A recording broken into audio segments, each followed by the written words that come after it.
उसने बिस्मिल्लाहिर्रहमानिर्रहीम। अस्सलाम वालेकुम नाज़रीन, मैं हूं सैयद मोहम्मद यासीन हाशमी। आप देख रहे हैं MM न्यूज़ डिजिटल वफाकी दारुल हुकूमत इस्लामाबाद से बराह रास्त। नाज़रीन, मेरे साथ रावलपिंडी के मुज़ाफ़ाती इलाके कहोटा की रहायशी यास्मीन अख्तर मौजूद हैं। यास्मीन अख्तर का कहना है कि इसके खामद को जहर देकर मार दिया गया था और कब्र कुशाई की दरख्वास्त दी, तो कब्र कुशाई की दरख्वास्त जो है वो रिश्तेदारों ने मंजूर नहीं होने दी और हीले बहानों से जो है उस दरख्वास्त को सबोताश कर दिया गया है। अब इसमें असल हकायक क्या हैं ये यास्मीन अख्तर की ज़बानी जानते हैं। जी, ये आपके खामद को किसने जहर दे के मारा? कौन लोग हैं जो कब्र कुशाई नहीं होने दे रहे? और कहाँ कहाँ आप गई हैं? किस किस के पास गई हैं? पुलिस के पास गई हैं? DC के पास गई हैं? क्या हुआ ये जरा नाजरीन को बताइएगा। मेरे नाज़म है गाँव का मोहम्मद सदीक, उसने हमारी जमीन में कब्जे किए हुए हैं। उनके साथ हमारे केस जमीन का चल रहा था और अदालत में वो स्टे का शहादत थी। उन्होंने पैसे हमारे वकील से के जरिए जो है ना वो कहा कि पैसे ले ले। मैंने और मेरे मियाँ ने इनकारी की है और जो वकील है ना उस जब शहादत के दौरान वकील के साथ मेरे मियाँ का झगड़ा हुआ। वो कहता है कि आपने जो 420 वाला पर्चा करवाया वो झूठा करवाया, आप जमीन के मालिक नहीं हो। मेरे मियाँ ने कहा हम मालिक नहीं तो आप मालिक हैं। तो वो कहता है कि मैं आपको जज साहब के पास पकड़ के ले जाऊंगा। तो मेरे मियाँ ने उसको बाजू से पकड़ लिया। तो उन्होंने कहा कि मैं जो कोई जज से डरता हूँ, क्यों आप ऐसे हमारे साथ करें? वो झगड़ा मैं भाई से बोली हूँ, मैंने कहा आप मेरे मियाँ के साथ ऐसा ना करें। और मेरा शहादत हुई है। मेरी शहादत के बाद जो ना दूसरे दिन मेरे मियाँ को कॉल करके घर से बुलवा के तो उन्होंने ऐसा कुछ दे दिया। और मैं जब मेरे देवर ने फ़ोन किया, कहता है कि मेरे बच्चों को कि आपके अब्बू को दौरा पड़ गया है। मैं कोटा फौत की भी थी तो मुझे बच्चों ने फ़ोन किया कि अब्बू को कहते दौरा पड़ा है वो ज़ुलेखा अस्पताल में। जब रस्ते में थी तो उन्होंने कहा कि दोबारा फ़ोन किया कि सिविल अस्पताल। जब सिविल अस्पताल में गई मेरे मियाँ को उल्टी शुरू थी और एम्बुलेंस में डाल रहे थे लोग, वो सब लोग उधर इकट्ठे थे, एम्बुलेंस में डाल रहे थे और बेहोश थे। वो कहते हैं कि रावल अस्पताल में इनको ले जाओ। जब रावल अस्पताल पहुंचे हैं तो मैं जब अंदर गई हूँ तो मेरे देवर तारक ने कहा कि आप भाभी जाओ गाड़ी वाले को पैसे एम्बुलेंस वाले को दो। जब मैं बाहर आई हूँ छोटा देवर नुसरत तो खड़ा था, कहता मैंने पैसे दे दिए। जब मैं दोबारा अंदर गई हूँ तो अस्पताल वाले वो डॉक्टर कहते हैं कि हम इनको नहीं देखते, आप ना इनको बेनज़ीर अस्पताल ले जाओ। जब मैंने कहा मेरा मियाँ तो फौजी रिटायर है, हम MH लेके जाते हैं। जब वहाँ पहुँचे हैं तो मैं तो मेरे घर से कागज मंगवाए तो पहुँचे तो कहते हैं बीबी आपने इनको क्या दवाई दी है, क्या खिलाया इनको? मैंने कहा मुझे तो घर से ठीक ठाक फोन आया तो ठीक ठाक गए वापस, हमें बेहोश मिले। तो उन्होंने मैंने कहा इनका मैदा वाश करो, उन्होंने मैदा नहीं वाश किया और उन्होंने CT स्कैन की और उन्होंने उस वार्ड में ले गए और मुझे उन्होंने 4 बजे पहले मुझे वो नहीं अंदर ना मुझे जाने देते ना मेरे बेटे को जाने देते थे। दूसरे दिन बंदा मेरे पास आया इफ्तिखार हुसैन शाह हमारे गाँव का, तो मुझे कहता पुलिस को दरखास्त नहीं आपने देनी, ये होश में आएगा जो भी हुआ ये खुद बताएगा। तो उन्होंने कहा मेरे मियाँ जो है ना 18 दिन अस्पताल में दाखिल है। वो यही कहे MH वाले अब घर ले जाओ इसको। तो मैं जब 72 घंटे में होश में आने लगे तो उन्होंने क्या किया, दोबारा फिर उधर कुछ दे दिया ना। मेरे नंद का बेटा था पास, मैंने कहा इनकी बाजू जो खुली बंदी हुई थी तो ये ना अब तो बिल्कुल बेहोश है कि ये हालत है। तो मुझे बता कोई आया तो उसने कहा जलील आया है और एक खलील नाम का बंदा आया है। तो मैंने कहा क्या वो कैसा है, आप उधर खड़े थे कि आवाज हुई है? तो कहता नहीं वो बाहर निकल गए। तो मैं वॉशरूम से निकला हूँ तो मामू बेहोश के हो गए, उन्होंने टांग तक भी नहीं हलाई। तो मैंने GHQ में दरखास्त दी है। मैंने कहा ये तो मुझे फतनामा भी नहीं दे रहे हैं अस्पताल वाले। तो उन्होंने जब मुझे कर्नल साहब ने बुलाया है तो मैं गई हूँ तो उन्होंने 2 बंदे बुलाए, वो NCO साजिद नाम का। वो कहता है कि ये मुजफ्फर की ड्यूटी में ऐसा हुआ है, बंदा एक्सपायर भी है और दाखिल भी है तो इसके पेपर गायब है। तो मुझे कर्नल साहब ने कहा कि बीबी आप ऐसा करें कि कब्र कुशाई कराएं, हम आपके साथ हैं।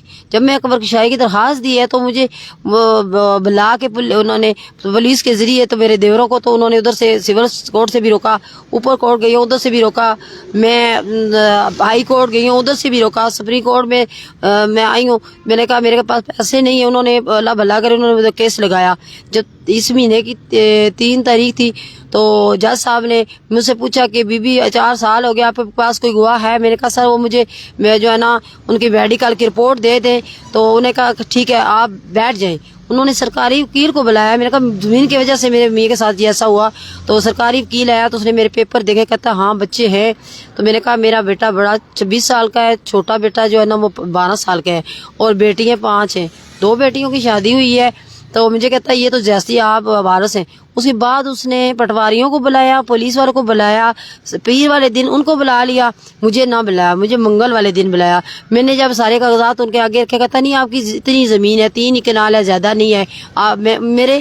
مجھے اس کے بعد انہوں نے کیا کیا کہ میرے سسر کا بیوہ مجھے بنایا اور میری زمین کم چڑھائی ہے. میرے پاس یہ ثبوت ہے, یہ آپ دے سکتے ہیں. ادھر کم زمین چڑھائی ہے میری, یہ دیکھیں. اور اس میں بھی خامد لکھا, اگر بیوہ لکھتے تو میرے بچوں کے نام جاتی نا.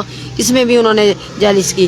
اس کے بعد مجھے کہتا ہے, میں نے کہا سر میں نے تو قبر کشائی کی درخواست لگائی, میں نے تو زمین کی تو نہیں لگائی. تو کہتا ہے 2 دن کے بعد آپ کو پتہ چل جائے گا. 2 دن کے بعد کیا ہوا کہ انہوں نے جیلی صاحب میرے تقسیم کا دعویٰ لگا کے کہ یہ 4 مرلے کی مالک ہے, خادم نام کا جو ہے ان کا کزن ہے میرے دیوروں کا, اس کو کھڑا کر کے اس کی زمین, وہ زمین میں وارث ہی نہیں ہے. اور میں نے کہا یہ 902 میں یہ تو نہیں وارث, یہ میرے خامد تو یہ عام لوگ ہیں. تو انہوں نے کیا کیا کہ میرے بچوں سے جو سین کروائے, جعلی بچہ اسکول بیٹی سے گھر سے کروائے ایک دن, تو اس میں گھر پہ نہیں تھی. دوسرے دن بچہ اسکول سے آیا 12 سال کا بیٹا, تو اس سے سگنیچر انہوں نے کروا لی ہے بچے سے, اور بڑے بھائی کا نمبر بھی لے لیا میرے بڑے بیٹے کا. تو آج میں آئی ہوں, جب میں کل اے سی کے پاس گئی ہوں, ڈی سی صاحب کو درخواست دیا کہ میرے ساتھ یہ زیادتی کرنے, اے سی کے پاس گئی ہوں تو اے سی صاحب نے پٹواری کو بلایا, کمپیوٹر آگے سے فون کرتا ہے, کہتا ہے وہ تو اس کا سپریم کورٹ میں کیس لگا. میں نے کہا میڈم یہ بات نہیں ہے, میرے تو سپریم کورٹ میں خامد کا کیس لگا, اس کا قبر کشائی کا, زمین کا تو آپ کے پاس ہے.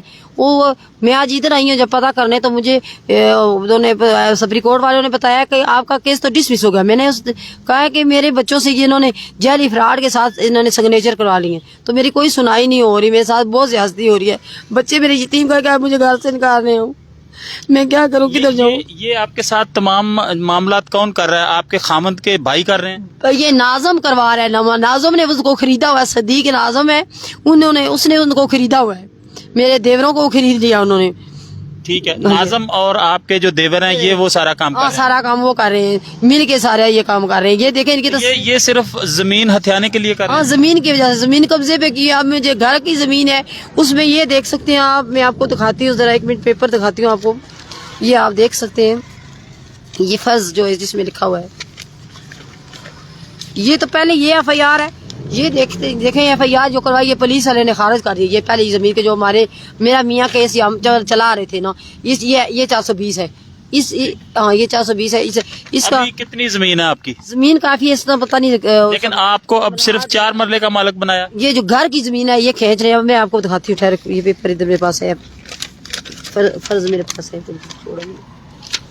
جی ناظرین, آپ نے یاسمین اختر کی داستان سنی. یاسمین اختر جو ہے یہ بیوہ ہیں نصیر کی, اور اس سے سگنیچر کروائے. اس چھوٹے بچے سے 12 سال کا بیٹا ہے, اس سے یہ سگنیچر یہ دیکھ سکتے ہیں آپ.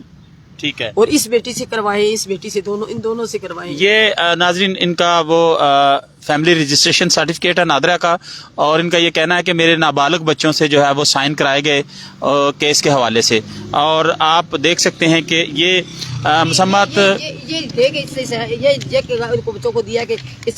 یہ وہ کیس ہے جس کے حوالے سے جو کیس دائر کیا گیا تھا, جعلی کیس بقول مسمات یاسمین اختر کے. اور یاسمین اختر کے خلاف جو کیس تھا, اب مسمات جو یاسمین اختر ہیں انہوں نے الزام لگایا ہے کہ جو ناظم ہے اور جو ان کے دیور ہیں وہ زمین ہتھیانے کے لیے یہ تمام کارروائی کر رہے ہیں. جبکہ ان کا کہنا ہے کہ میں چاہتی ہوں کہ میرے خامند کی قبر کشائی کی جائے, دوبارہ سے ان کا میڈیکل کیا جائے, تاکہ تمام صورتحال کا پتہ چل سکے کہ ان کے خامند کی موت کیسے ہوئی. ان کا یہ کہنا ہے, ان کا یہ الزام لگایا ہے کہ میرے خامند کو زہر دے کر زمین کی خاطر مارا گیا ہے. ناظرین, یہ کچھ تازہ ترین تھا وفاقی دارالحکومت اسلام آباد سے, جو آپ MM نیوز ڈیجیٹل پر براہ راست دیکھ رہے تھے. اسی کے ساتھ سید محمد یاسین ہاشمی کو اجازت دیں. اپنا بہت سارا خیال رکھیے گا. اللہ سبحانہ تعالیٰ آپ کا نگہبان. السلام علیکم ورحمۃ اللہ وبرکاتہ.